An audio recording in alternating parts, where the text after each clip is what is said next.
Jess, bisakah kita istirahat sebentar? 15 menit saja, oke? Aku mau Oreo. Favorit kita. Aku benci kimia. Dan dia juga tidak menyukaiku. Yang hanya aku tahu, kafe itu punya 2 unsur kimia di dalamnya. Kalsium dan besi. Orang tuaku panik karena aku akan gagal. Aku tidak tahu kenapa. Maksudku, aku tidak mau menjadi ilmuwan atau semacamnya. Bagaimanapun, mereka meminta Jessie untuk mengajariku. Saat ini, nilaiku masih berada di sekitar nilai F. Tetapi tidak mungkin aku bisa menemukan tutor baru.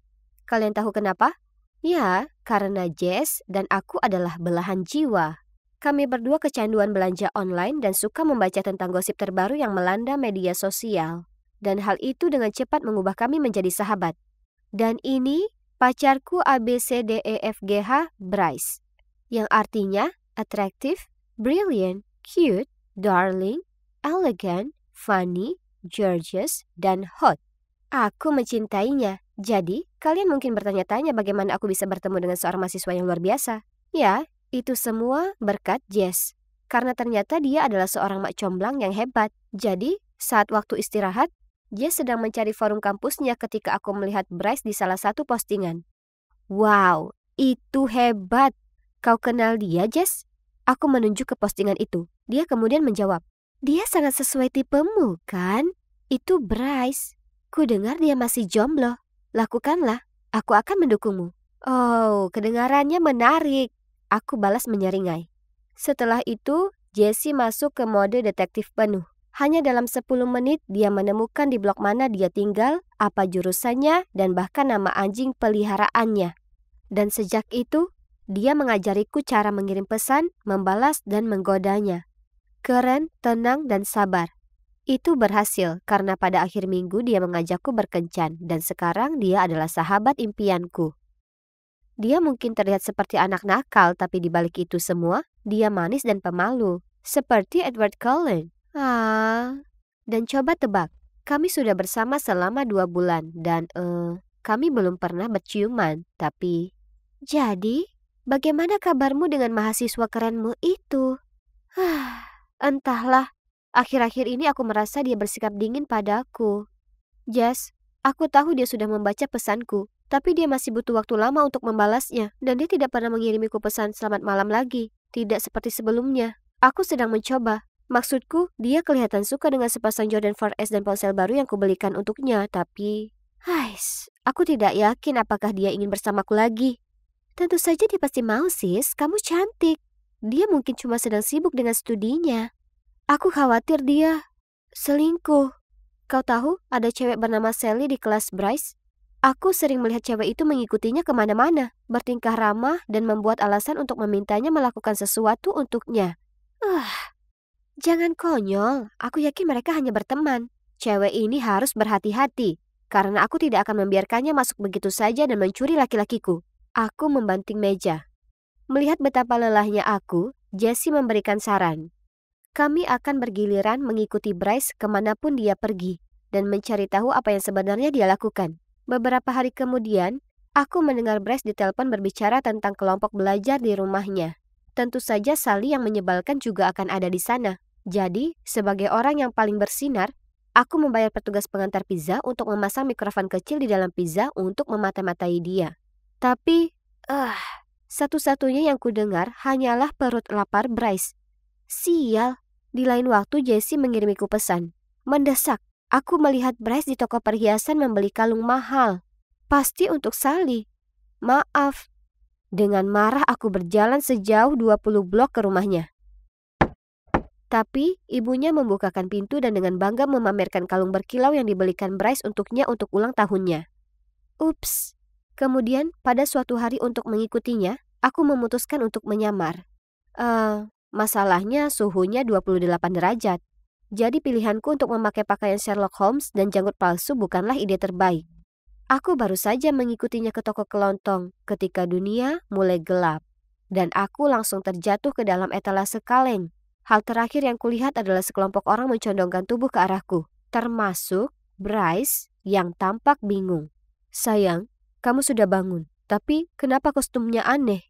Aku menghela nafas, lalu menjawab, "Maaf, hanya saja kamu begitu menjauh akhir-akhir ini. Apakah kamu tidak menyukaiku lagi?" Dia terkekeh. "Medi, tentu saja tidak.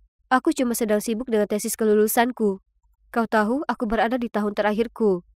Aha, jadi semuanya baik-baik saja. Yeay. Jadi keesokan harinya, aku membelikan kami satu set cincin pasangan yang sangat lucu dari Tiffany & Co. untuk menandai ini. Kedamaian dipulihkan, setidaknya untuk waktu yang singkat.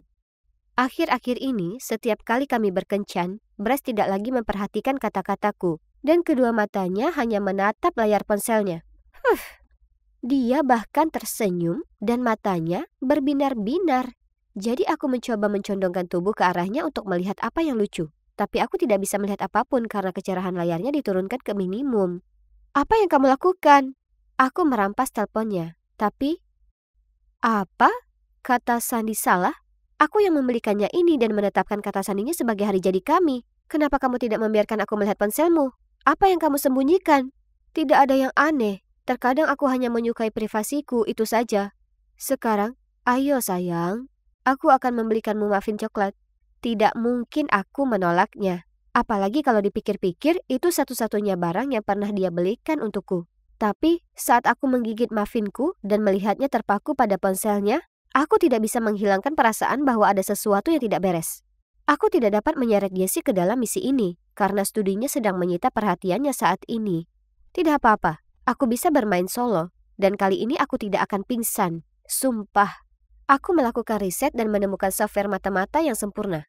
Aku tahu, aku biasanya tidak memaafkan perilaku seperti ini, tapi Bryce menyembunyikan sesuatu dan aku perlu mencari tahu apa itu. Softwarenya mudah digunakan. Aku hanya perlu menemukan cara untuk menginstalnya di ponsel Bryce. Aplikasinya bisa disembunyikan, sehingga aku bebas membaca pesannya tanpa dia mengetahuinya. Sempurna. Misi 1. Bagaimana cara menginstal perangkat lunak tersebut di ponsel Bryce dalam waktu sangat singkat. Ini bukan tugas yang mudah, karena Bryce sangat terobsesi dengan ponselnya. Dia bahkan tidur dengan ponsel itu. Pada beberapa kesempatan, dia menjauh darinya, tapi itu maksimal beberapa menit. Artinya, aku harus bergerak cepat. Aku membutuhkan waktu seharian penuh untuk berlatih untuk mencapai batas waktu 3 menit. Aku mencobanya berulang kali pada 4 ponsel berbeda, dan pada waktu berbeda dalam sehari, untuk memastikannya berfungsi dalam keadaan apapun. Pada akhirnya, aku tidak bisa menekuk jariku. Aduh, misi 1 selesai. Berhasil dilatih bahkan di bawah tekanan waktu. Misi 2, mendeteksi kode sandinya. Aku tidak tahu apa kode sandi bodohnya. Hanya saja itu jelas bukan hari jadi kami. Kami pergi ke kafe dan seperti biasa, dia terjebak di teleponnya. Jadi aku mengangkat milikku, berpura-pura sedang bermain game, namun sebenarnya menyalakan kamera. Dan mulai merekam sehingga aku bisa melacak posisi jari-jarinya nanti ketika mengetik kode sandi. Butuh beberapa jam. Secara harfiah, Bryce akhirnya menaruh ponselnya untuk memesan makanan ringan. Jadi setelah itu dia harus membuka kunci ponselnya lagi. Phew. Akhirnya setelah video berdurasi 1 jam, aku mendapatkan rekaman yang aku butuhkan. Oke, Detektif Medi, bersedia siap go. Aku menonton ulang video tersebut dan mulai menganalisisnya segera setelah aku tiba di rumah. Aku menatap layar dengan mata mengikuti gerakan tangan Bryce. Dia bisa saja cepat, tapi sayang, pacarmu sudah selangkah lebih maju. Tidak butuh waktu lama sampai aku menemukan angkanya. Mudah sekali. Misi 3. Aksi. Apa cara yang lebih baik selain piknik yang menyenangkan untuk menyelesaikan misiku? Dan seperti yang diharapkan, Bryce hanya duduk di sana, ponsel di tangan sepanjang waktu. Aku bahkan tidak yakin lagi bagaimana aku bisa melaksanakan tugas itu. Tapi aku berkata pada diriku sendiri, waktunya pasti akan tiba. Setelah beberapa jam, dia merasa bosan setengah mati. Dan bahkan tanpa menatapku, dia menggerutu. Sayang, ayo kita pulang. Aku langsung berteriak. Tidak, tidak sampai. Maksudku, enak sekali di sini. Aku mau bersama lebih lama lagi. Kamu tidur siang saja. Baiklah, bangunkan aku jika kamu sudah siap pulang. Aku menunggu dengan sabar hingga dia tertidur. Dia mengeluarkan suara dengkuran ringan. Lucu. Aku sangat gugup. Aku menggigit bibir bawahku sendiri saat aku dengan lembut mengeluarkan ponselnya dari sakunya. Lalu aku memunggungi dia dan mengetikkan kode sandi dengan tanganku yang gemetar. Dan aku masuk. Ho! Aku sangat senang sampai aku hampir lupa dan berteriak. Aku melakukan semuanya dalam waktu singkat. Tapi dia tiba-tiba berbalik. Apa yang kamu lakukan, Medi? Bisakah kita pulang sekarang? Dia menguap. OMG, jantungku berhenti. Beberapa menit lagi. Aku sedang mengedit foto lucu yang kita ambil. Baiklah, cepatlah. Phew, hampir saja. Aku mengambil ponselku untuk memeriksa apakah aplikasi itu berfungsi. Aku segera mengaktifkan mode senyap, tapi masih membangunkannya untuk kedua kalinya. Meski aku ingin mengintip pesan-pesannya, aku tahu pesan-pesan itu harus menunggu, jadi kami pulang.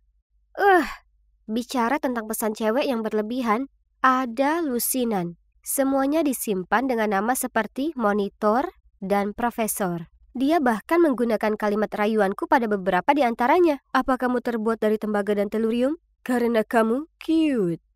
Ew. Lalu tiba-tiba aku melihat wajah yang kukenal.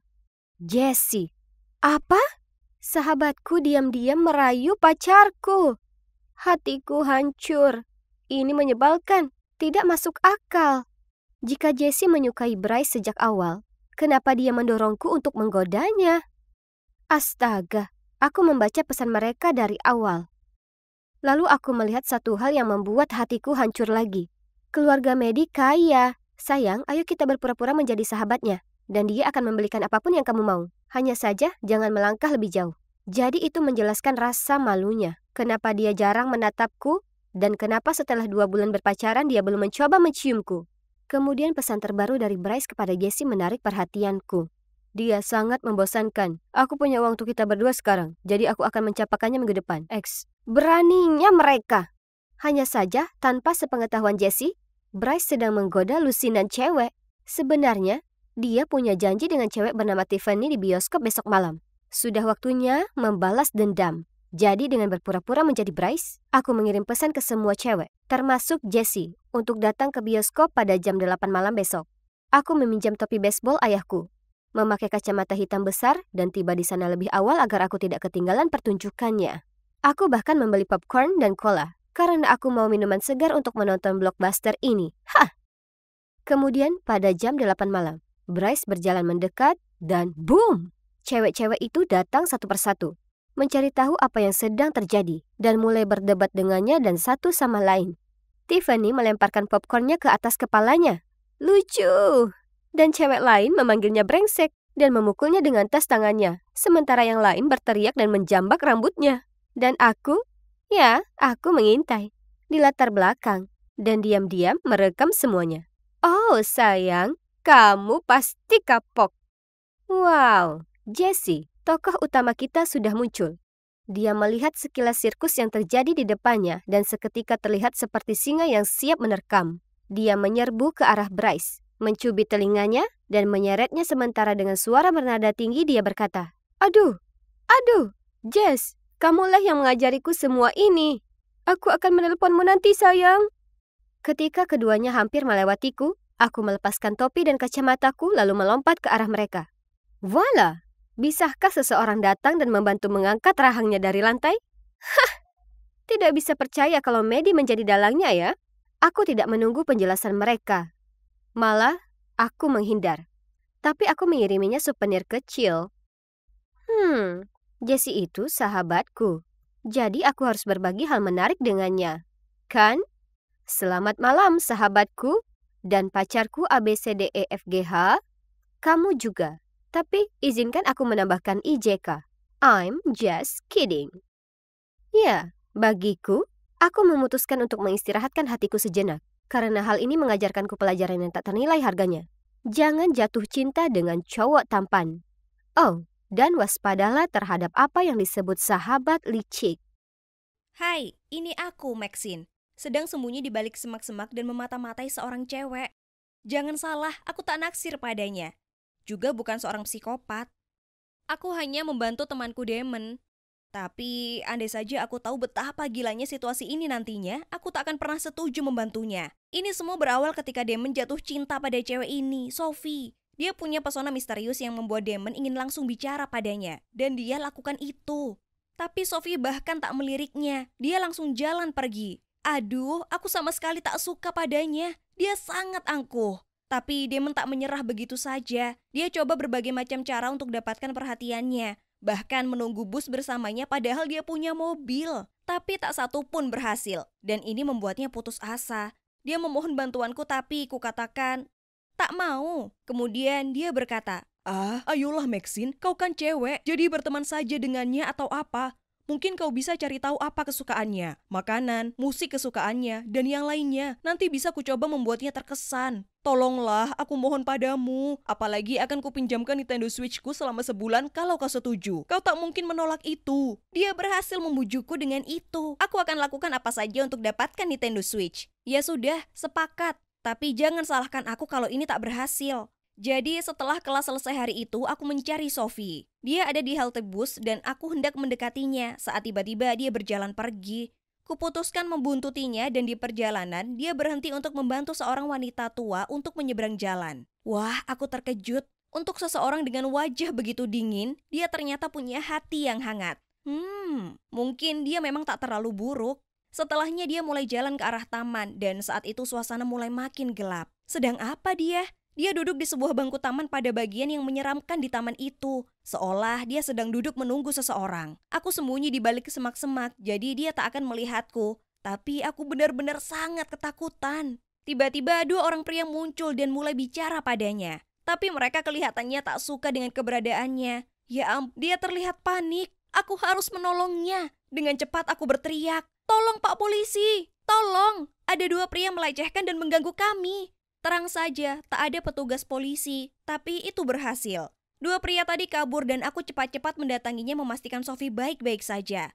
Dia terkejut melihatku, tapi kemudian dia memelukku dan berterima kasih sudah menolongnya. Seluruh badannya gemetaran, dia pasti sangat ketakutan. Aku jalan dengannya kembali ke asrama kami. Dia memberitahuku kalau dia suka datang ke taman di malam hari karena itu sangat menenangkan. Kukatakan padanya itu sudah jelas berbahaya dan mungkin sebaiknya dia tak kesana lagi sendirian. Kemudian kami bertukar nomor telepon dan setelahnya kami jadi cukup dekat sampai beberapa hari kemudian kukatakan padanya kalau Damon sangat naksir padanya dan menanyakan apa mungkin dia mau kencan dengannya. Tapi dia hanya menggelengkan kepalanya dan mengatakan dia belum siap. Matanya tampak sedih, jadi aku tak memaksanya lebih lanjut. Mungkin dia baru saja mengalami putus cinta yang berat. Aku tak bertanya lagi padanya. Tapi suatu malam aku sedang menuju ke asramanya untuk nonton bareng saat ku dengar dua orang berkelahi. Itu adalah Sophie dan seorang cowok dan Sophie menangis. Sepertinya cowok itu akan memukulnya. Jadi aku lari mendekat dan berkata, "Hei, kau kira apa yang sedang kau lakukan? Tinggalkan dia sendiri atau aku akan menelpon polisi." Dia hanya tertawa padaku dan mengatakan pada Sophie, "Kita belum selesai." Lalu dia segera pergi. Aku bertanya pada Sophie apa dia baik-baik saja dan siapa cowok tadi.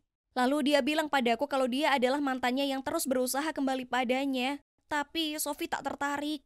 Saat memberitahuku, dia mulai menangis dan berkata, "Karena dia, aku jadi sangat takut dan gelisah. Aku bahkan terlalu takut untuk tidur di malam hari." Aku merasa sangat kasihan padanya dan kukatakan padanya aku ada di sini untuknya dan bahwa dia bisa menelponku kapanpun. Nah, mungkin aku tak seharusnya mengatakan itu karena itu persis apa yang mulai dia lakukan. Setiap malam dia menelponku dan kami akhirnya ngobrol sampai jam 3 pagi. Aku sangat kelelahan, tapi aku ingin membantunya. Dia sepertinya sangat cemas sepanjang waktu. Damon tahu kami sering ngobrol, tapi dia sudah berhenti menanyakan tentang Sophie. Kelihatannya dia sudah mulai kehilangan minat dan lebih khawatir soal aku yang kelihatan seperti zombie dari film The Walking Dead. "Kau benar-benar butuh tidur, Maxine."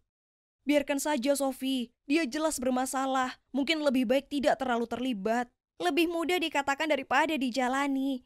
Tapi malam itu kuputuskan untuk tak menjawab teleponnya. Aku tidur lebih awal dan saat aku bangun esok paginya, ku dapati 20 panggilan tak terjawab dan 50 pesan darinya. Ya ampun, beberapa dari pesan itu mengatakan dia sangat kesepian dan aku sudah mencampakannya. Kemudian ada satu yang mengatakan, "Kalau kau tak mengangkat teleponnya, aku akan mengakhiri hidupku." Oke, ini gila. Aku langsung menelponnya, tapi dia tak mau angkat. Aku bergegas ke asramanya tapi tak ada seorang pun yang menjawab. Aku panik saat itu lalu menggedor pintu, menjerit, "Sophie, buka pintu sialan ini." Tapi tetap saja tak ada jawaban. Aku sangat takut dia sudah melakukan hal buruk, jadi ku minta beberapa siswa membantuku mendobrak pintu. Dan saat itulah dia membuka pintunya. Aku tak pernah begitu senang melihat seseorang dalam keadaan hidup. Aku lari memeluknya, tapi dia terlihat sangat kesal. "Sedang apa kau di sini? Kau membuat keributan," katanya. "Apa? Aku sangat mengkhawatirkanmu. Kau bilang kau akan...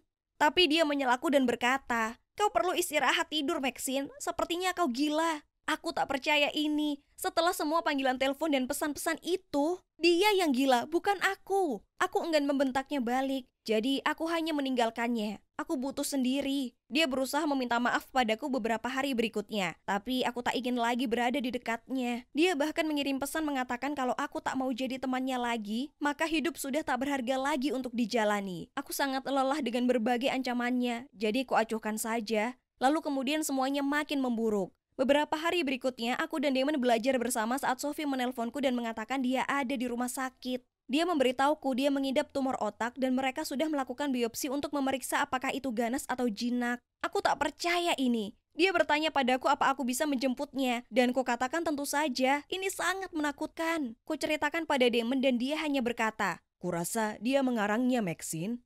Bagaimana mungkin dia tiba-tiba mengidap tumor? Kalian baru saja bertengkar dan tiba-tiba dia di rumah sakit. Ayolah, coba pikirkan itu."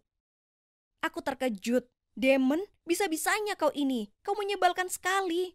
Kemudian aku lekas pergi dan tiba di rumah sakit mendapati Sophie duduk di luar mengenakan topi medis. Dia bilang rambutnya sudah dicukur untuk biopsi. Lalu aku minta untuk melihat bekas lukanya. Tapi dia tak mau tunjukkan padaku. Dia bilang dia akan pusing kalau melepaskannya. Aku hanya lega dia sudah baik-baik saja dan mengantarnya pulang. Kami berbaikan dan kuputuskan untuk merawatnya hari itu. Dia terlihat sangat lemah dan aku tak sanggup melihatnya menderita. Ku telepon Damon untuk memberitahu kalau dia berhutang padaku permohonan maaf dan memberitahunya soal Sophie dan dia hanya bilang, "Oh, wow, baik, maaf ya. Kalau begitu ku harap dia baik-baik saja." Tapi kemudian beberapa hari berikutnya, Damon menelponku dan berkata, "Dengar Maxine, Sophie itu penipu. Dia tak lakukan biopsi. Aku bertabrakan dengannya tadi, lalu topinya terjatuh dan kepalanya penuh rambut. Tak mungkin rambut itu tumbuh kembali secepat itu. Kenapa dia berbohong padaku? Aku tak mengerti. Aku perlu tahu kebenarannya, jadi setelah kelas aku pergi ke asramanya. Dia langsung membuka pintu dan tentu saja semua rambutnya utuh. Dia mungkin tahu Damon sudah memberitahuku, jadi dia tak perlu repot-repot meneruskan kebohongan itu. Ini membuatku murka. Langsung saja aku mulai memakinya. "Jujur saja, Sophie, apa yang salah denganmu? Kenapa kau berpura-pura sakit seperti itu? Sesama teman tak melakukan itu." Sophie meraih tanganku dan berkata, "Maxine, aku minta maaf. Aku sangat putus asa. Kulakukan itu karena aku sangat merindukanmu dan ingin kau memperdulikan aku lagi. Aku bertindak terlalu jauh. Tolong maafkan aku." "Apa kau gila?" teriakku. "Aku sangat mencemaskanmu. Apa kau yakin tak ada yang salah denganmu?" Sophie mulai menyeringai dengan cara yang aneh dan berkata, "Satu-satunya kekeliruanku adalah aku jatuh cinta padamu, Maxine." Dia tak mau melepaskan tanganku dan aku hanya menatapnya keheranan. Apa katamu?" "Kau dengar aku. Aku mencintaimu." Kemudian dia mulai tertawa seperti maniak dan berkata, "Aku sudah mencintaimu sejak hari pertama kita bertemu. Aku tahu kau membuntutiku, jadi aku pura-pura berada dalam bahaya supaya kau datang dan menyelamatkanku. Bahkan mantan pacarku itu palsu. Dia hanya salah satu temanku yang berpura-pura. Apa kau tak bisa lihat? Aku bersedia lakukan apa saja untuk mendapatkan perhatianmu. Jika itu bukan cinta, apalagi? Ini tak mungkin terjadi." Aku berusaha tetap tenang sebisa mungkin dan mengatakan, "Dengar Sophie, aku tersanjung. Sungguh aku merasa begitu. Tapi aku ini normal. Aku hanya menganggapmu sebatas teman saja, oke?" Tapi Sophie tak mau menyerah. Dia mencengkram tanganku lagi dan berkata, "Bagaimana kau bisa tahu itu? Kau bahkan belum berusaha mencintaiku. Beri saja aku satu kesempatan dan akan kutunjukkan padamu bagaimana cinta sejati itu sebenarnya." Aku berusaha melepaskan tangannya, tapi itu mustahil. Sophie mulai menggenggam tanganku makin erat sampai rasanya mulai sakit. Dia memandang mataku dan ya Tuhan, rasanya aku tak mengenalnya lagi. Dia terlihat seperti orang gila, seperti psikopat. Kemudian dia mulai bicara dengan nada yang sangat menyeramkan. "Kau tak bisa lari dariku. Kau milikku sekarang. Aku sangat ketakutan. Aku harus pergi dari sana." Jadi kudorong dia dengan sangat keras sampai dia terjatuh ke lantai, lalu aku lari seperti wanita gila keluar dari sana sampai akhirnya kembali ke asramaku. Kemudian ku telepon polisi, tapi pada saat mereka sampai di asramanya, dia sudah tak ada. Ku ceritakan pada mereka apa yang terjadi dan menunjukkan mereka fotonya. Dan kalian tak akan percaya. Rupanya aku bukan satu-satunya gadis yang jadi korban Sophie. Ada gadis lain juga. Setelah malam itu, aku sangat ketakutan. Kemanapun aku pergi, aku merasa seseorang sedang mengawasiku. Kemudian suatu malam setelah shift kerjaku selesai, aku jalan melewati taman untuk kembali ke asramaku saat ku dengar seseorang di depan. Aku langsung tahu kalau itu adalah Sophie, tapi dia tak sendiri.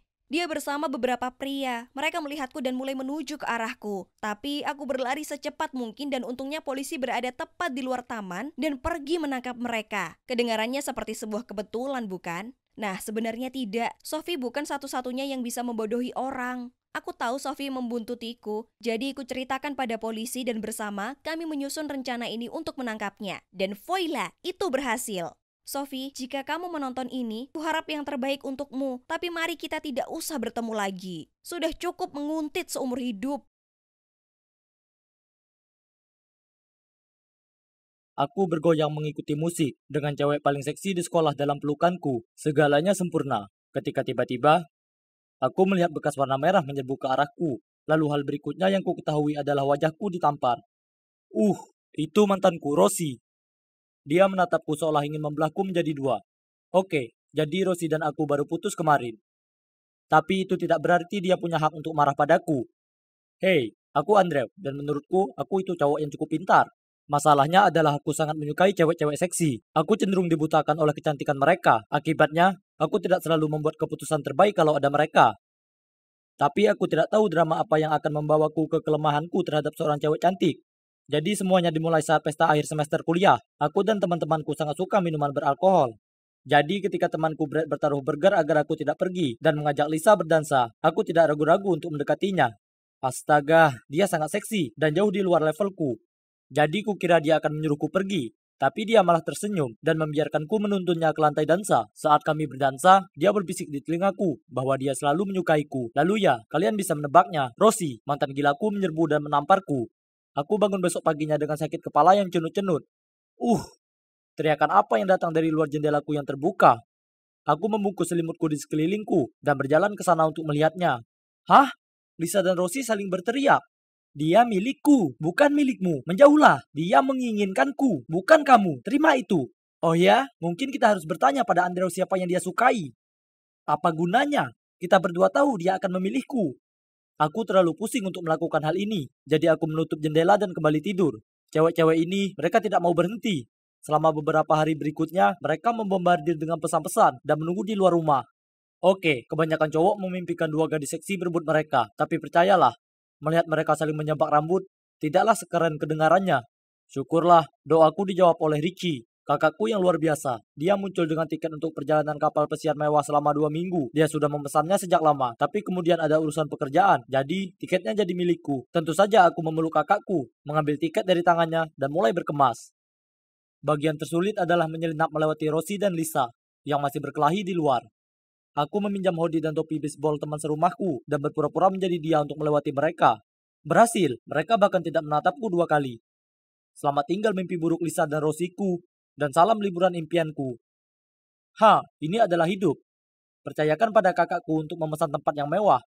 Kamarku besar dan punya balkon sendiri. Ada begitu banyak hal yang dapat dilakukan di sini. Mulai dari bar ruangan, puluhan restoran, kolam renang, bioskop. Aku berada di kompleks terapungku sendiri. Surga. Besok paginya ketika aku bangun di tempat tidur king size milikku, aku mendengarkan suara keheningan. Yap, oh manisnya. Betapa aku merindukanmu. Ini adalah zona dilarang berdebat dengan perempuan. Haha.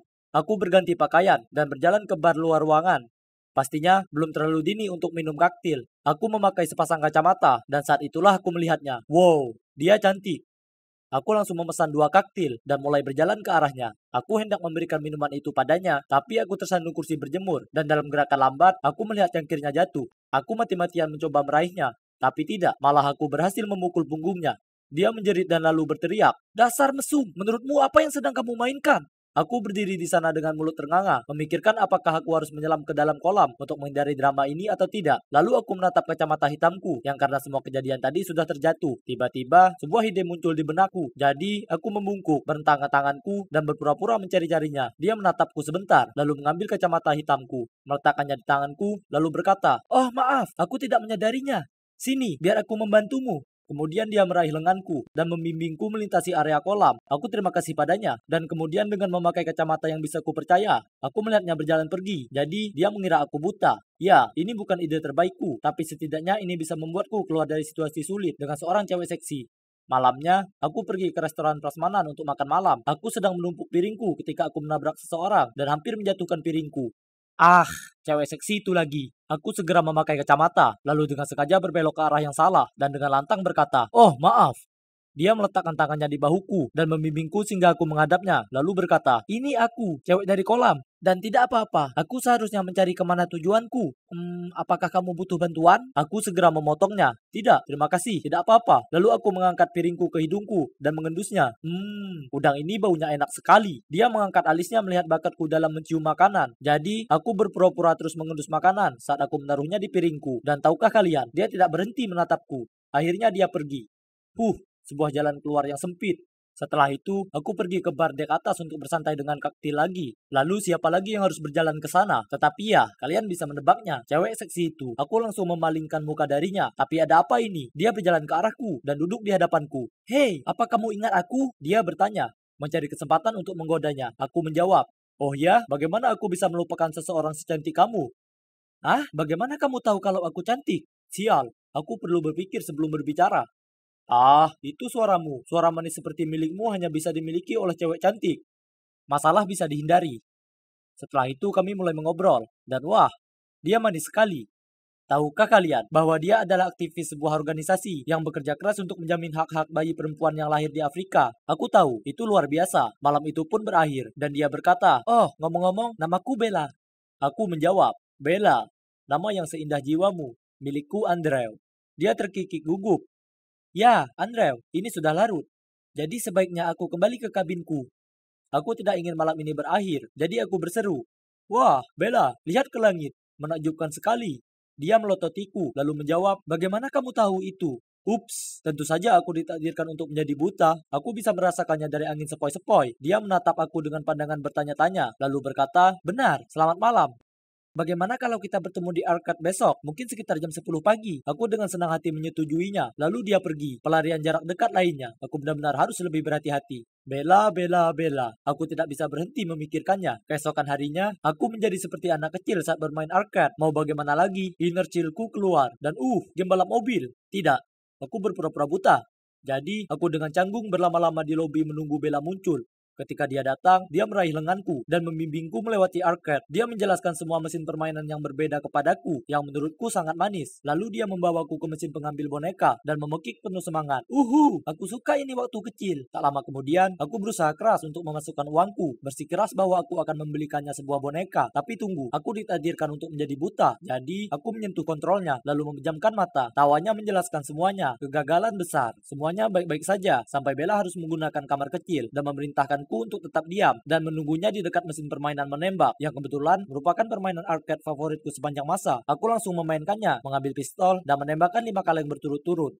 Lalu aku melompat-lompat dan berteriak ke udara. Aku berbalik dan melihat Bella mengurutkan kening ke arahku. Ya ampun, kena kau. Aku mencoba menjelaskan, tetapi dia hanya menggelengkan kepalanya dan berkata, "Bagaimana bisa? Kamu pengecut dan pembohong." Lalu dia lari. Aku merasa tidak enak. Aku mencoba mencarinya di kapal, tetapi aku tidak dapat menemukannya dimanapun. Merasa kecewa, aku memesan kaktil, lalu berjalan-jalan melintasi dek. Tiba-tiba, aku mendengar teriakan datang dari bawah. "Hah? Apa itu tadi?" Aku mengintip ke bawah dan melihat seorang cowok dan seorang cewek mencoba menyeret cewek mungil. Tunggu dulu, mereka tidak sendirian. Bella juga ada di sana. Dia mencoba menarik cewek kecil itu menjauh dari mereka. Tanpa berpikir panjang, aku menjatuhkan minumanku dan berlari ke arah mereka. Aku menyerbu ke arah cewek itu dan memukulnya begitu keras, hingga dia hampir jatuh ke laut. Cowok itu mengulurkan tangan untuk menenangkannya, yang memberi Bella kesempatan untuk menggendong anak itu. Dia lalu meraih lenganku dan menarikku menjauh. Setelah itu, orang-orang jahat itu melompat ke rakit dan berlayar menjauh. Kami mengembalikan cewek itu ke orang tuanya. Ternyata Bella sedang dalam perjalanan ke kabinnya ketika dia melihat pasangan menangis karena mereka tidak dapat menemukan putri mereka. Jadi dia pergi mencarinya dan terlibat dalam penculikan tersebut. Setelah itu Bella memaafkanku. Ya, aku menyelamatkan hari itu dan semuanya.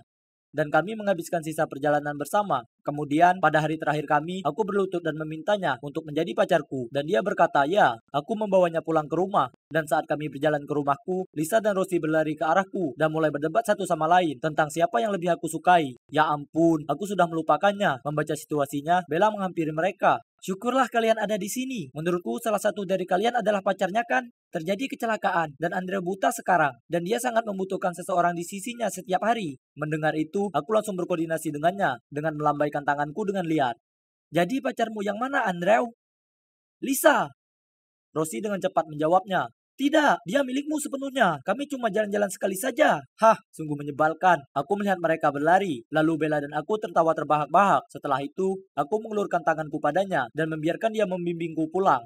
Berbohong padanya tentang kebutaan adalah hal yang tidak menyenangkan. Tetapi aku melakukannya sejak awal. Karena berada di dekat cewek-cewek cantik membuatku sangat gugup. Untung saja Bella memaafkanku. Karena menurutku, si bodoh ini mungkin telah menemukan cewek impiannya.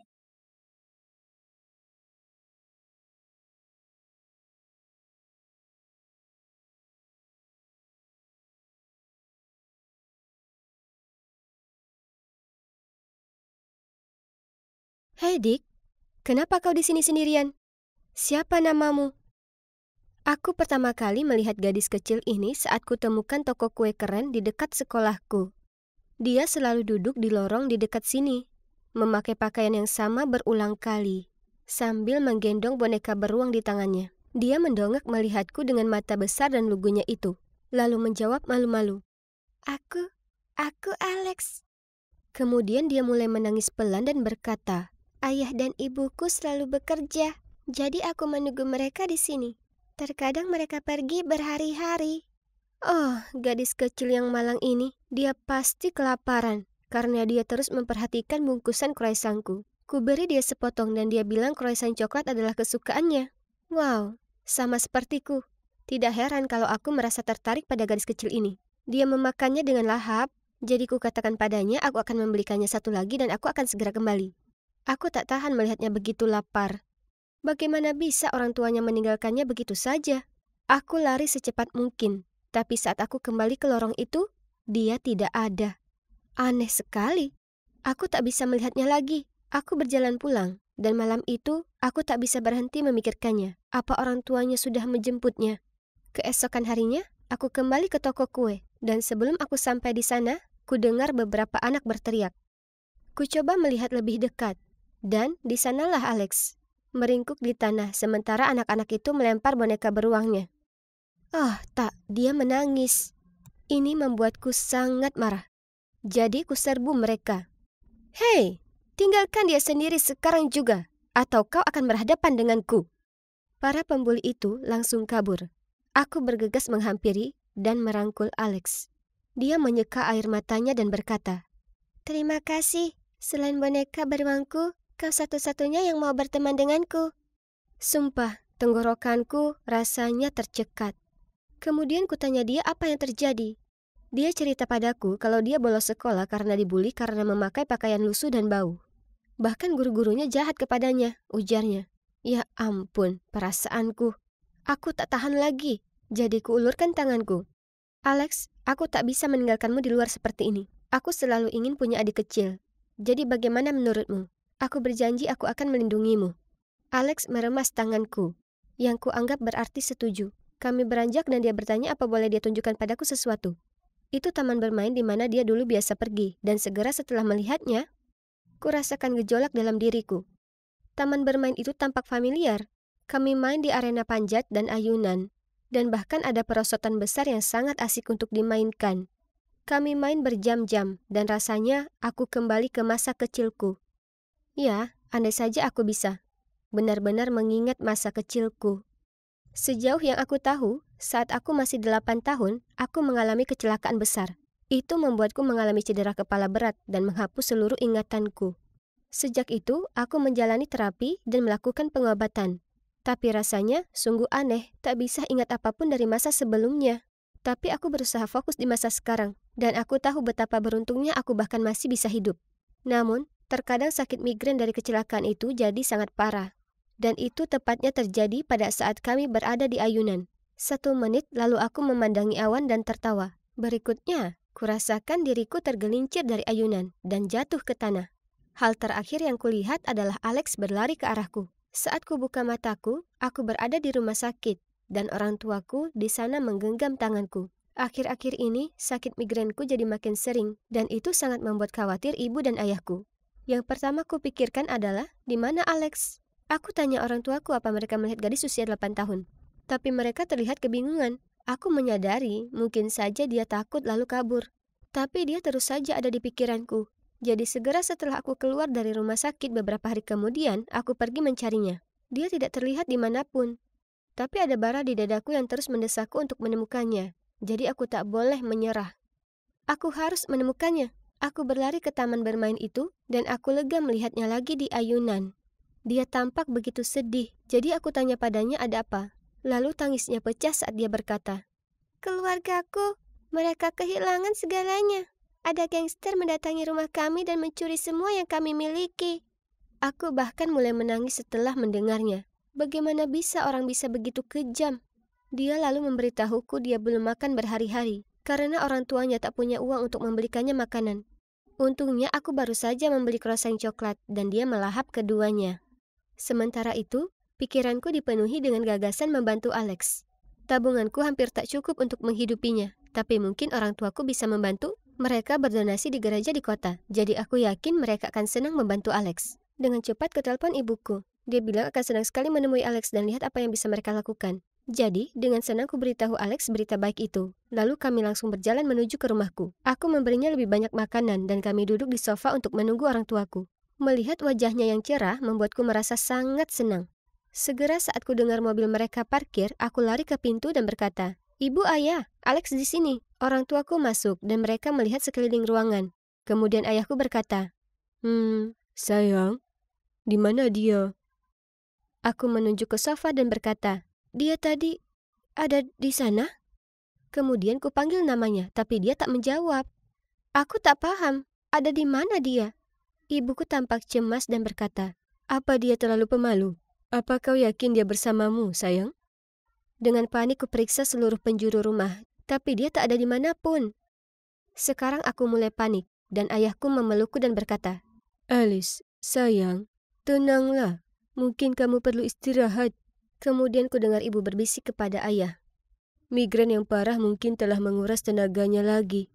Ajak dia ke atas. Aku akan menelpon dokter untuk menanyakan soal halusinasi." "Aku tak berhalusinasi. Dia nyata. Kenapa kalian tak mempercayaiku?" Aku berteriak sambil berusaha melepaskan diri dari lengan ayahku. Aku merasa pusing saat ini. Kepalaku rasanya berdenyut-denyut dan setelahnya semuanya jadi gelap kembali. Aku akhirnya berada di rumah sakit lagi, untuk yang kedua kalinya minggu itu. Wow, itu adalah rekor baru. Aku berbaring di sana pura-pura masih tak sadarkan diri untuk mencuri dengar obrolan orang tuaku dengan dokter. Alice bersikap agak aneh. Dia terus menyebutkan gadis gelandangan, dan kedengarannya agak mirip dengan masa kecilnya. Hari ini dia bahkan berkata dia membawanya pulang ke rumah untuk menemui kami. Tapi kami tak bisa temukan dia dimanapun. Dan kukira dia bahkan tidak nyata. Ibu berkata. Dokter itu kemudian berkata, "Mungkin saja gadis kecil ini sebenarnya memori Alice yang hilang. Terkadang setelah terapi dan pengobatan, memori lama akan mulai muncul. Mungkin gadis kecil ini adalah seseorang dari masa kecil Alice, seorang teman atau lainnya." Apa? Ini gila. Apa Alex berasal dari masa kecilku? Aku tak paham. Aku duduk tegap dan tergagap. Apa kalian menyembunyikan sesuatu dariku? Aku bisa langsung tahu demikian, karena orang tuaku tampak panik, dan ibuku berkata, "Dengar, sayang, ini hari yang panjang untukmu. Sekarang bukan waktu yang tepat untuk cerita ini. Tapi aku akan ceritakan besok, oke?" Hari berikutnya orang tuaku mengantarkanku ke gereja tempat mereka berdonasi setiap tahun. Aku sangat bingung dan terus bertanya, siapa Alex itu? Akhirnya seorang biarawati muncul, dan kami semua duduk di sebuah ruangan kecil di lantai 3. Kemudian rahasia pun diungkap. Orang tuaku bukanlah orang tua kandungku. Setelah aku mengalami kecelakaan, orang tuaku mengadopsiku dari gereja. Mereka menjemputku di rumah sakit segera setelah aku pulih, dan mereka tak memberitahuku karena mereka tak ingin membuat hidupku jadi lebih berat. Mereka hanya ingin aku bahagia. Aku tak percaya ini. Kemudian biarawati itu memintaku menjelaskan apa yang terjadi akhir-akhir ini. Dan aku menceritakan padanya soal Alex. Segera saat kusebutkan namanya, biarawati itu tampak terkejut dan langsung mengeluarkan sebuah album foto. Dia menunjukkan padaku sebuah foto dua gadis kembar dan berkata, "Ini kau, Alice, menggendong boneka beruang." Dan yang di sebelahmu adalah saudara kembarmu. Namanya adalah Alex. Tiba-tiba, ruangan itu berputar. Ini semua terlalu berat. Aku punya saudara kembar? Sebelum aku punya waktu untuk bertanya apa saja, biarawati itu meraih tanganku dan menuntunku ke sebuah jendela besar di dekat tangga. Lewat kata-katanya, segala kenangan di masa lalu segera menghampiriku. Orang tua kandungku telah membawaku dan Alex ke gereja karena mereka tak mampu membesarkan kami. Tak ada keluarga yang mau mengadopsi kami berdua. Jadi dia bilang kami akan dipisahkan. Ini adalah berita paling menyakitkan yang pernah ku dengar. Jadi malam itu kami memutuskan untuk kabur bersama. Kuberikan pada Alex boneka beruangku untuk dibawakan, jadi aku bisa memanjat jendelanya terlebih dulu. Tapi sayangnya, aku terpeleset dan jatuh dari ketinggian. Dan bisa selamat saja aku sudah beruntung. Kejadian itu menghapus semua ingatanku. Aku menatap jendela itu saat biarawati itu memberitahuku semua ini. Ini tak masuk akal. Ada berapa banyak rahasia yang sudah disembunyikan dariku selama ini. Jadi, di mana Alex sekarang? Aku bertanya. Air mata jatuh membasahi pipiku. Ternyata, Alex sudah diadopsi oleh keluarga lain. Tapi biarawati itu sudah kehilangan kontak dengannya karena keluarganya sudah pindah ke luar negeri. Aku merasa sesak nafas. Aku harus menemui saudaraku. Tapi bagaimana aku bisa menemukannya tanpa ada informasi apapun? Aku mulai mencari di sosial media seperti orang gila. Tapi tak ada satupun yang muncul. Tapi aku tak akan menyerah. Aku mengupdate perjalananku mencari Alex setiap hari di blog pribadiku. Tak semalam pun aku tidur tanpa memikirkan dia dan bertanya-tanya bagaimana kabarnya. Untungnya, orang-orang di internet benar-benar menunjukkan ketertarikan dan dukungan terhadap ceritaku. Kabar itu terus beredar, namun sejauh ini masih belum ada petunjuk tentang Alex. Bahkan ilusi dari Alex kecil tak mau muncul lagi, sejak hari di mana ku dengar kenyataan itu. Tapi aku tahu dalam lubuk hatiku kami akan temukan cara untuk kembali pada satu sama lain, entah bagaimana. Dan kemudian, suatu pagi, aku terbangun dari sebuah mimpi aneh diikuti dengan migrain lainnya. Jadi kuputuskan untuk jalan-jalan cari udara segar dan mampir ke toko kue untuk sarapan. Aku melirik lorong seperti biasanya. Dan kulihat diriku sendiri, mondar-mandir dengan boneka beruang di tangan. Terlihat seperti tersesat. Kedengarannya aku sudah kehilangan alur ceritanya, ya kan? Nah, ternyata belum. Karena sebenarnya itu adalah Alex. Kami mematung selama kurang lebih 1 menit penuh saat kedua mata kami bertemu.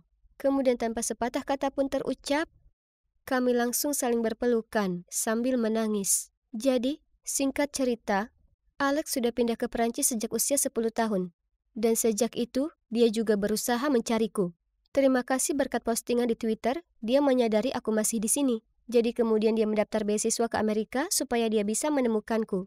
Dan, ya, di sanalah dia, berdiri tepat di hadapanku. Tak ada kata-kata yang bisa menggambarkan betapa ini masih terasa tak nyata setiap kali aku melihatnya. Oh, jangan khawatir. Semua orang termasuk orang tuaku sudah memastikan bahwa dia adalah orang yang nyata. Bukan lagi produk dari imajinasiku. Syukurlah. Aku tak percaya betapa gila perjalanan yang bagai roller coaster di kehidupanku ini selama beberapa bulan. Sejak saat itu, kami tak terpisahkan. Dan sekarang, kami berencana untuk pindah bersama. Satu-satunya hal yang harus kami lakukan adalah menemukan orang tua kandung kami. Alex mengingatnya dengan jelas. Jadi dia terus memberitahuku 8 tahun pertama kehidupan kami selama bersama. Doakan kami berhasil.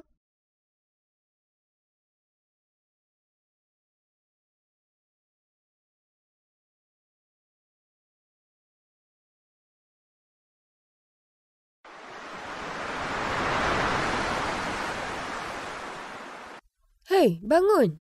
Siapa kau? Apa yang kau lakukan di kamarku? Apa? Maaf. Kau siapa? Ini kamarku. Cowok ini benar-benar gila. Dia bersikeras ini kamarnya. Padahal aku sudah mengambil kunci dari resepsionis 2 jam yang lalu. Apa maksudmu kau punya kuncinya? Aku sudah check-in duluan dan meninggalkan kuncinya di meja resepsionis untuk keluar dan membeli beberapa barang. Terserahlah. Aku suka pemandangan pantai di sini, jadi aku tetap tinggal. Tak bisa dipercaya. Dia lalu mengeluarkan ponselnya dan menelpon resepsionis. Oke, jadi aku Liana dan aku sedang berada di surga tropis, Bali. Liburan impianku tak berawal baik berkat si Charles ini yang berusaha mendepakku keluar dari bungalow berpemandangan pantai yang sempurna ini. Oke, sekarang dengarkan. Mereka mengakui mereka memberimu kunci yang salah. Dia menunjuk ke ponselnya. Sekarang kembalilah ke resepsionis. Ambil kunci yang benar dan mereka mungkin akan memberimu layanan gratis di spa atau lainnya sebagai kompensasi. Tak mau. Aku merengut padanya. Aku suka kamar ini. Gimana kalau kamu saja yang pindah dan pergi menikmati layanan spa gratis atau apapun itu? Jelas tidak. Dia menggertak padaku. Aku sudah bayar ini jadi aku akan tetap tinggal. Setelahnya, kami lanjut bertengkar hingga aku merasakan sakit di dadaku. Dan hal berikutnya yang ku tahu, aku pingsan. Kurasa di sini terlalu panas untuk berdebat.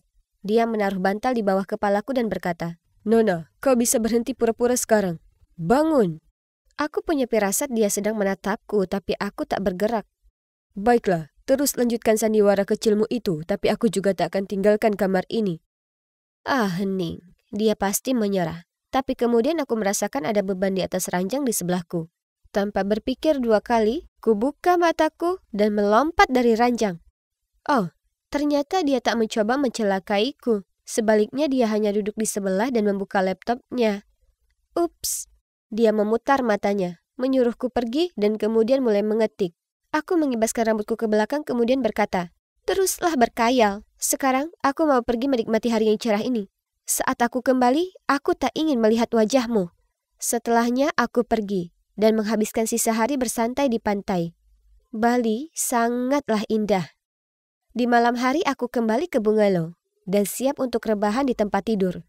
Hello, kataku saat aku masuk ke dalam. Wah, dia tidak ada di sana. Aku sudah menangkan perebutan bungalow ini.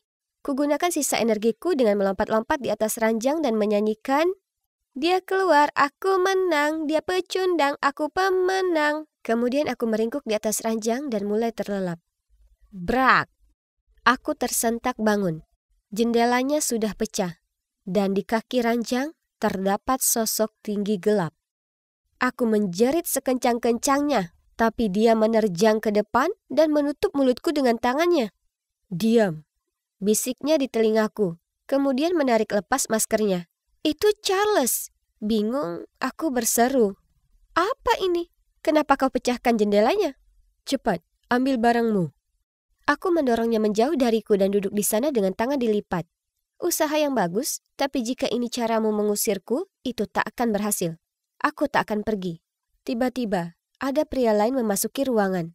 Charles memakai lagi topengnya dan dengan cepat meraih lampu dari nakas dan melemparnya ke arah pria tadi. Kuraih tasku dengan panik sementara Charles mengambil sesuatu dari ranselnya. Lalu kemudian dia menuntunku keluar ruangan. Kami lewat jalan belakang keluar dari bungalow dan menuju ke hutan. Kemana kita akan pergi? Dan siapa dia? Aku bertanya, tapi dia tetap diam. Katakan sesuatu. Ada apa ini? Diamlah sebentar. Sekarang aku akan membawamu ke bandara untuk tinggalkan pulau ini. Gumam Charles. Saat itu gelap gulita dan kususuri hutan mengenakan sandal jepit. Kemudian parahnya lagi, aku tersandung dahan dan lututku terluka. Hebat, dia menurunkan punggungnya dan berkata, naik. Aku agak curiga awalnya. Mungkin dia tak sejahat yang kukira sebelumnya. Setelah beberapa saat dia memutuskan kami sebaiknya istirahat di hutan sampai fajar tiba. Charles langsung tertidur begitu dia menyentuh tanah. Aku tak bisa tidur. Kemudian aku memikirkan kembali insiden di bungalow itu. Memikirkannya, aku ingat Charles mengambil sesuatu dari tasnya. Jadi, aku menyelinap mendekatinya dan pelan-pelan meraih kantongnya untuk melihat apa itu. Tiba-tiba, dia mencengkram erat lenganku. Charles, lepaskan aku. Aku mendesis. Lenganku mulai sakit. Aduh! Dengar, aku terlibat bisnis yang berbahaya, katanya sambil melepaskan aku. Aku berusaha pastikan kita berdua aman. Oke. Aku bisa lihat jelas kekhawatiran di matanya. Jadi aku bergumam, baiklah. Kemudian dia menggosok lenganku. Setelah malam yang sangat tak nyaman karena tidak tidur, dia menyenggolku saat fajar tiba dan menyuruhku mulai jalan. Dia menggandeng tanganku dan menuntunku maju. Kurasa itu bagus karena dia fokus melindungiku. Tapi, kenapa dia terus menatap ponselnya? Apa kita tersesat? Tanyaku. Dia terus menatap layar itu dan menggelengkan kepalanya. Kemudian dia menuntunku ke arah yang lain dan kemudian yang lainnya lagi.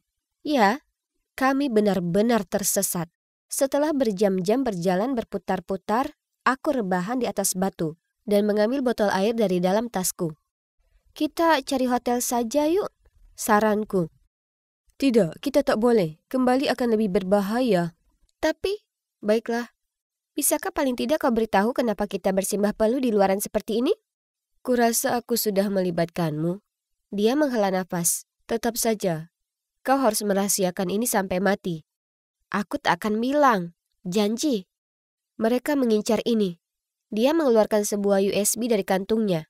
Direktur perusahaan tempat saya bekerja melakukan kegiatan ilegal dan ini adalah buktinya.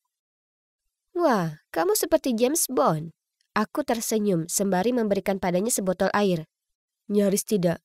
Dia tertawa. Kemudian dia berterima kasih padaku saat mengambil air itu dan meminum separuh botol tanpa ragu. Kemudian menawarkan sisanya padaku. Dia cerita padaku dia bekerja untuk perusahaan lain dan telah dikirim untuk menginvestigasi.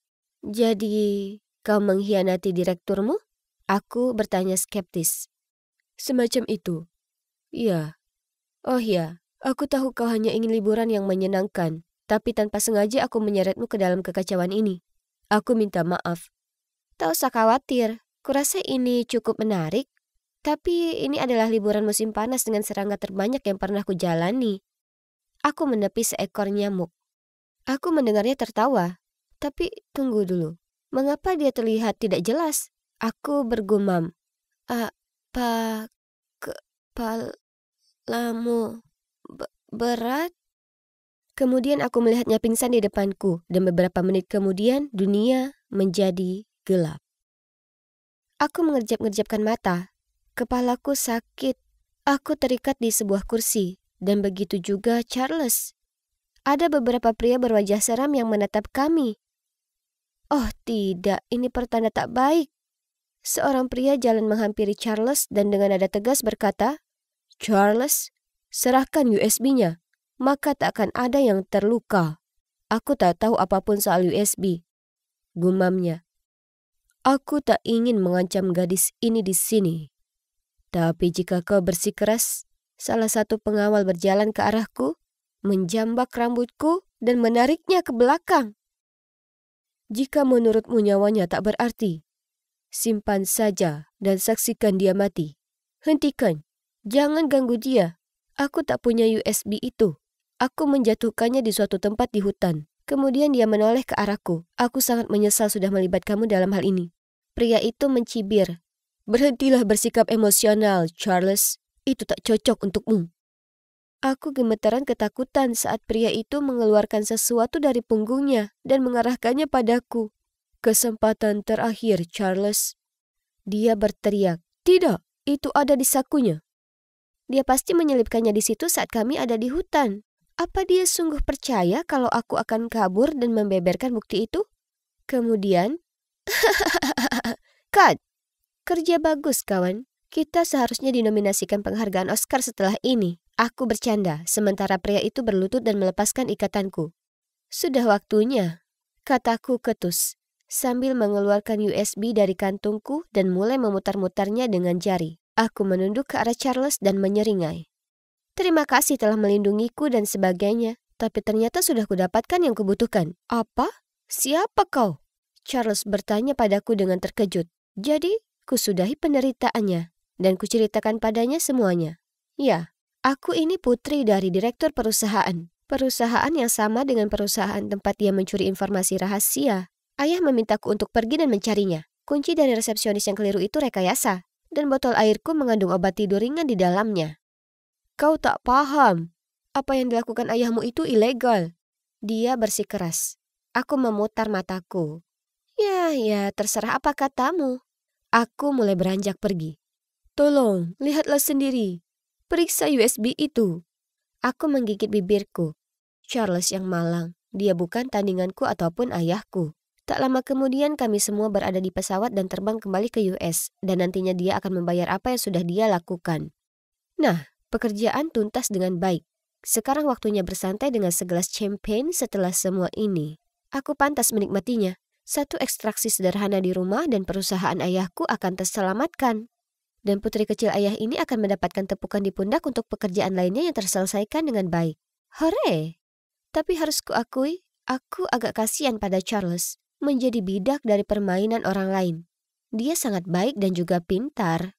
Tapi rupanya tak cukup baik untuk menyadari datangnya ini. Aku mengambil USB itu dari kantungku dan menatapnya. Tapi rahasia apa yang disimpan oleh ayahku?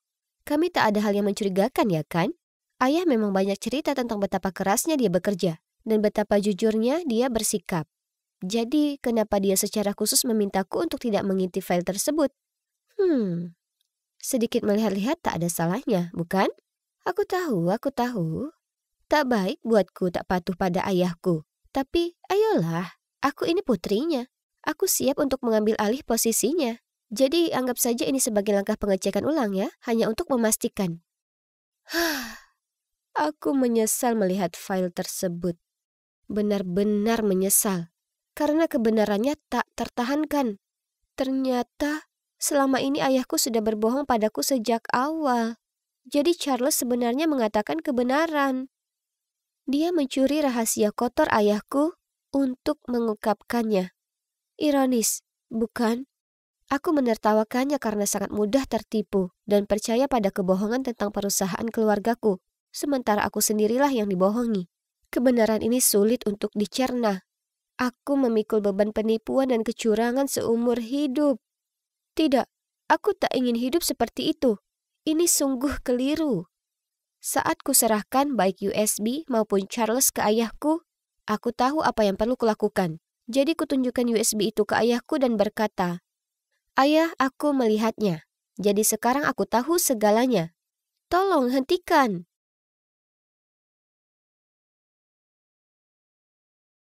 Liana, jadi ayahmu menyerahkan diri dan akan dipenjara untuk sementara waktu. Apa rencana yang akan kamu jalankan untuk perusahaan?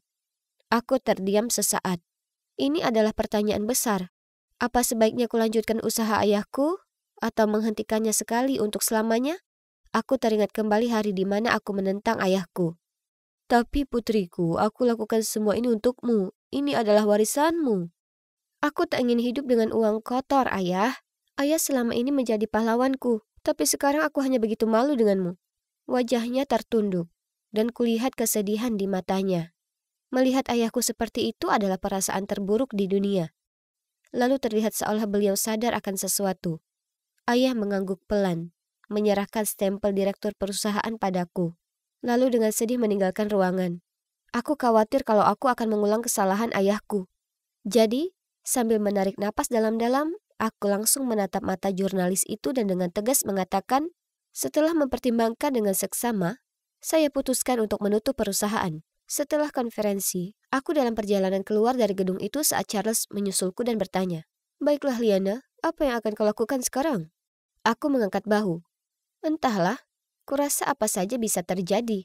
Meskipun aku perlu tempat tinggal terlebih dahulu, aku tak bisa kembali ke tempatku. Aku tak sanggup. Baiklah, kalau kamu mau, kamu bisa tinggal denganku. Charles tersenyum padaku.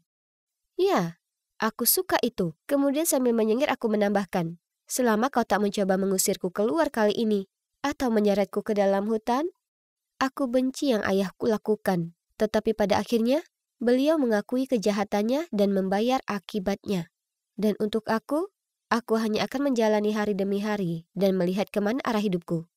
Dan jika itu kebetulan melibatkan seorang James Bond gadungan, maka biarlah.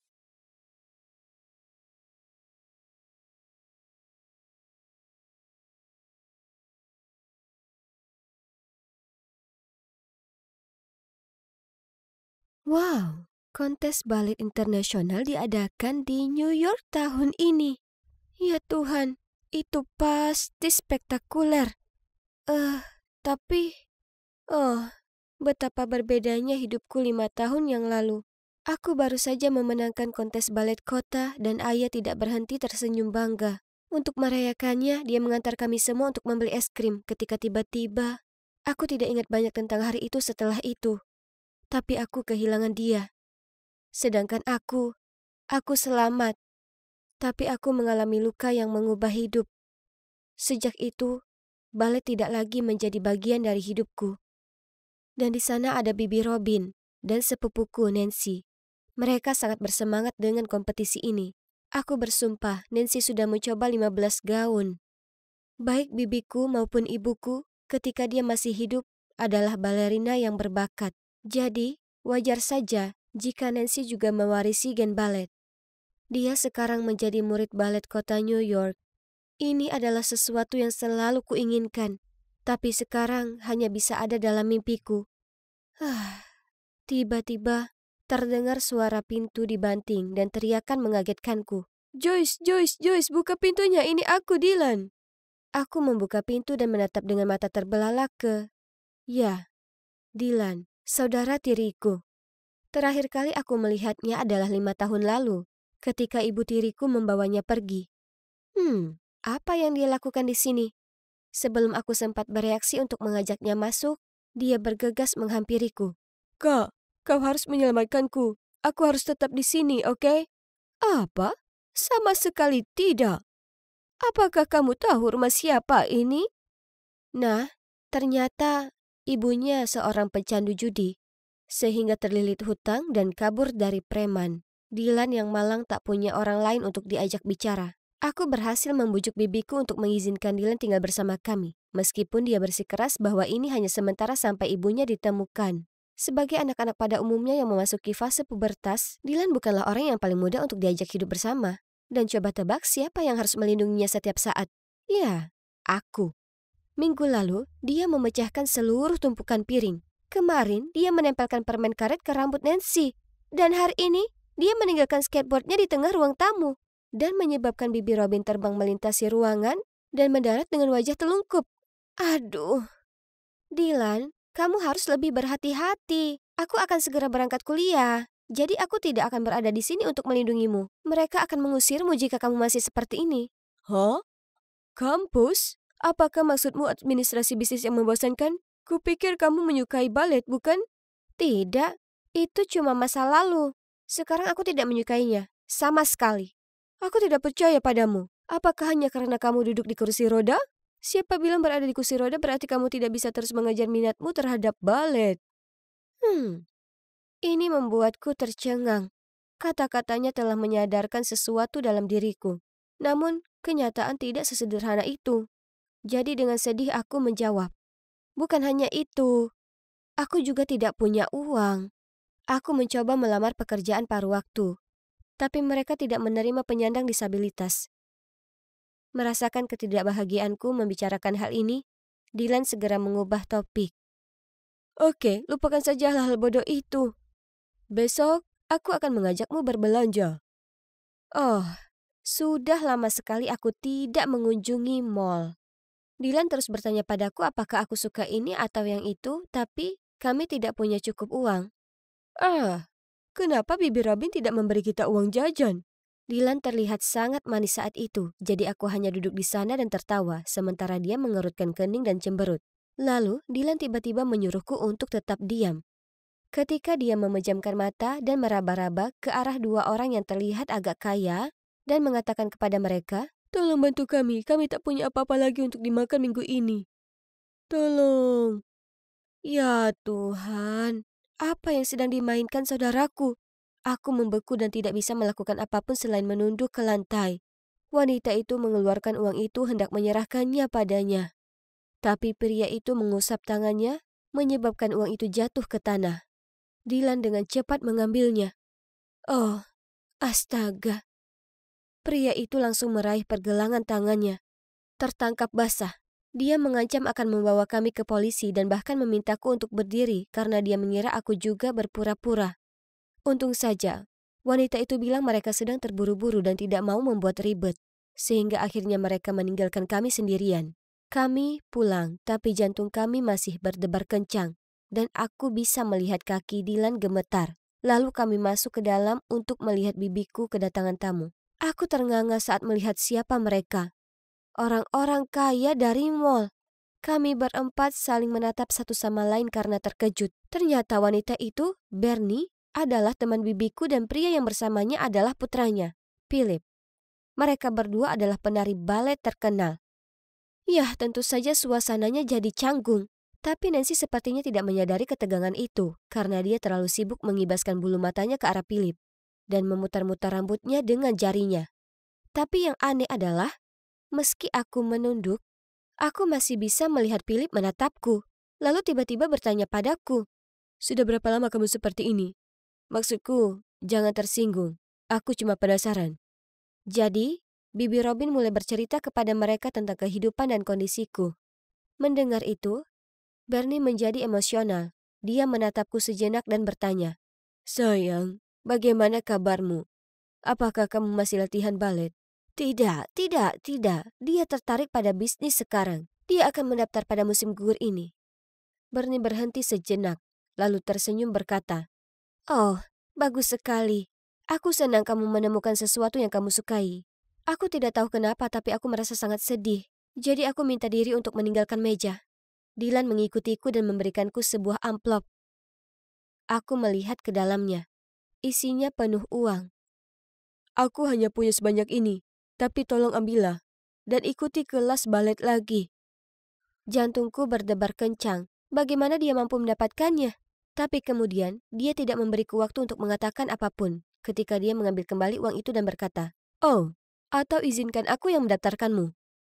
Dan yang mengejutkan, dia benar-benar melakukannya. Dylan menemukan sebuah pusat yang memberikan beasiswa bagi siswa penyandang disabilitas. Sejak itu, aku kembali ke dunia balet. Sepertinya aku hidup kembali. Setiap hari aku sangat ingin bangun untuk mengikuti hasratku. Dan aku juga berlatih untuk kontes balet internasional di New York. Suatu saat setelah latihan, aku melihat seseorang di dekat pintu, memperhatikanku. Philip. Aku tidak tahu kenapa, tapi begitu aku melihatnya, hatiku berdebar. Dia berjalan ke arahku, dan kami mulai berbicara. Ternyata, dia mengajar di pusat ini. Setelah itu, dia selalu meluangkan waktu untuk membantuku selama latihan, dan sepertinya kami adalah pasangan yang serasi. Tapi hal-hal baik tidak bertahan lama. Hari itu aku sedang berlatih dengan Philip ketika ada suara yang berseru, "Joyce, kenapa kamu ada di sini?" Aku berbalik kaget melihat Nancy yang melotot berdiri di pintu ruang latihan. Ternyata Nancy datang untuk bertemu dan menyapa siswa di pusat kami, dan tidak sengaja melihat Philip membantuku. Mungkin dia kesal karena kami terlihat cukup dekat. Setelah itu, kami bertemu di kamar mandi. Lalu Nancy bertanya kepadaku, "Aku tahu kamu tidak punya $1 pun. Jadi siapa yang memberi kamu uang untuk ini?" "Oh, itu Dylan." "Berhentilah berbohong. Dia cuma anak bodoh. Aku tidak bisa membayangkan dia punya sisa $1.500 untuk membayar 6 bulan kelas pelajaran. Kamu minta Phil untuk membayar kelasmu, kan? Berhenti bersikap lemah untuk mendapatkan simpati orang lain. Itu tidak terdengar seperti sesuatu yang biasanya dilakukan oleh sepupu manisku, ya kan? Jadi, apakah Dylan berbohong padaku? Kursus ini bukan beasiswa untuk penyandang disabilitas? Mustahil. Aku segera mengemasi barang-barangku untuk pulang untuk berbicara dengan Dylan tentang hal ini. Namun dalam perjalanan keluar, aku bertemu Philip. Jadi aku bertanya kepadanya apakah benar tidak ada beasiswa seperti itu di pusat ini. Tapi dia hanya menghela napas dan membawaku ke tempat yang tenang untuk bicara. Dan apa kalian tahu? Dia mengakui bahwa dialah yang sebenarnya telah merencanakan segalanya dengan Dylan. Dan bahkan mengatakan bahwa dia menyukaiku dan ingin membantuku. Aku kaget. Tapi jauh di lubuk hati, aku juga senang mendengarnya. Sama seperti aku menyukainya. Tapi aku merasa seperti beban. Dan Nancy juga menyukainya, jadi aku menolaknya. Nancy tidak lagi sama setelah itu. Setiap kali mata kami bertemu, dia berbicara lalu membuang muka. Lalu suatu kali aku menemukan sepatu baletku basah oleh kopi. Dan di lain waktu bahkan ada catatan di tasku yang berbunyi, "Jangan kejar Philip, karena kamu tidak bisa lari. LOL. Pasti sepupuku tercinta yang melakukan hal ini, kan? Aku merasa sedikit kesal pada awalnya, tapi aku tidak punya waktu untuk meladeni permainannya. Aku ada kompetisi untuk berlatih. Kemudian, sehari sebelum pertunjukan, aku tiba di rumah untuk mendengar Bibi Robin di ruang tamu sedang berhadapan dengan Bernie. "Hei, kamu harus mengirim lebih banyak uang. Joyce ikut serta dalam kompetisi balet kali ini. Jadi biayanya agak mahal. Benarkah? Tapi kamu bilang dia tidak tertarik pada balet lagi. Lagi pula, kenapa dia tidak mengambil beasiswa balet untuk New York City Ballet?" Berhenti keluar dari topik. Ingat, kamu adalah penyebab kematian saudara iparku. dan kaki keponakanku. Jadi, kamulah yang harus disalahkan seumur hidup ini. Dan sekarang kamu bahkan tidak dapat menyisihkan uang receh untuk mendanai mimpinya. Apa? Apa yang mereka bicarakan? Aku sangat terkejut hingga tas belanjaanku terjatuh ke lantai. Bibi Robin berbalik dan melihatku. Menyadari bahwa aku telah mendengar semuanya, dia memberi isyarat kepadaku agar masuk ke dalam ruangan dan menceritakan seluruh kisah tragisnya. Ternyata, penyebab kecelakaan itu tak lain adalah Bernie. Dia menyeberang jalan tanpa melihat, sehingga menyebabkan ayahku banting setir untuk menghindarinya dan menabrak pohon. Setelah itu, dia melarikan diri. Karena dia sangat panik dan takut hal itu akan mempengaruhi reputasinya. Melalui persahabatannya dengan Bibi Robin, dia mengetahui situasiku dan masih memberikan uang bulanan sebagai kompensasi untukku. Bagaimana dengan beasiswa yang dibicarakan Nona Bernie? Baiklah. Lagi pula kamu tidak bisa bersekolah di sekolah itu. Jadi, lebih baik biarkan Nancy yang mengambilnya, kan? Apa? Aku tidak percaya bibiku akan melakukan itu. Dia tahu betapa aku menyukai balet. Aku selalu mengira Bibi Robin begitu baik karena mau memberiku rumah. Padahal kenyataannya, dia memanfaatkanku agar Bernie mau berinvestasi dalam karir balet Nancy. Kata kekecewaan tidak bisa sepenuhnya menggambarkan perasaan aku saat itu. Rasa sakitnya hampir tak tertahankan. Aku terbangun dengan perasaan tidak enak, tetapi aku memaksakan diri untuk bersiap-siap dan menuju ke kompetisi. Di sana ramai. Sama seperti di dalam pikiranku, aku tidak repot-repot menonton pertunjukan lainnya sampai penampilan Nancy. Dia sangat anggun, dan juri mengatakan dia melakukannya dengan baik. Namun aku merasa ada sesuatu yang kurang. Dan sekarang giliranku. Aku melihat ke arah kerumunan dan melihat ada Bernie, Dylan, dan Philip. Mereka semua tersenyum dan bertepuk tangan saat MC memanggil namaku. Aku menarik napas dalam-dalam dan hendak naik ke atas panggung. Ketika melewatiku, Nancy membungkuk dan berbisik. Philip tidak terlalu peduli padamu. Dia hanya merasa bersalah atas perbuatan ibunya. Jangan mempermalukannya dengan mengacau. Tiba-tiba, aku merasa tidak bisa bergerak. Aku lupa semua gerakannya, dan dunia berputar. Tapi sebuah suara yang familiar membangunkanku. Joyce, kamu lebih baik dari ini. Kami semua ada di sini untukmu, jadi jangan takut. Kamulah cahayanya, jangan biarkan kegelapan mengganggumu. Ayo bersinar dan tunjukkan pada mereka apa yang kamu punya. Aku merasa sangat tersentuh, dan itu berhasil. Aku mendapatkan kembali semangatku dan mengikuti arus. Seperti angsa yang telah tertahan begitu lama, aku hanya melakukan apa yang ingin kulakukan. Aku tidak peduli tentang apapun, siapapun. Saat ini, aku akan hidup untuk diriku sendiri. Dan mungkin para juri juga merasakan hal yang sama. Aku sangat bahagia mendengarnya. Hadirin sekalian, pemenang kontes ini adalah Joyce Baker. Semua orang datang untuk memberi selamat padaku, termasuk Bernie. Dia mencoba menahan air mata saat dia meminta maaf atas segalanya. Masa lalu adalah masa lalu, dan aku tahu apa yang terjadi adalah kecelakaan yang mengerikan. Itu adalah sesuatu yang harus selalu dia jalani, dan sepertinya itu sudah cukup. Jadi aku memeluknya dan mengatakan kepadanya bahwa tidak apa-apa. Karena yang penting aku bisa menari lagi. Dan rasanya luar biasa. Jadi apa selanjutnya? Ya, aku tidak bersekolah di sekolah bisnis. Sebaliknya, aku melanjutkan karir baletku. Aku juga menjalani perawatan untuk kondisiku. Dan suatu hari nanti, aku berharap akan menaiki panggung, tampil bersama Philip. Ngomong-ngomong tentang Philip, terima kasih atas bantuannya. Dylan dan aku pindah ke rumah kami sendiri. Dan Dylan baru saja mendapat beasiswa di SMA bergengsi, yang sepertinya sangat dia sukai.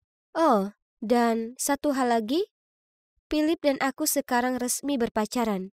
Dan ini dia, akhir dongengku yang bahagia. Teman-teman, teruslah kejar impian kalian meski ada kesulitan. Karena semua hal baik menantimu di ujung jalan.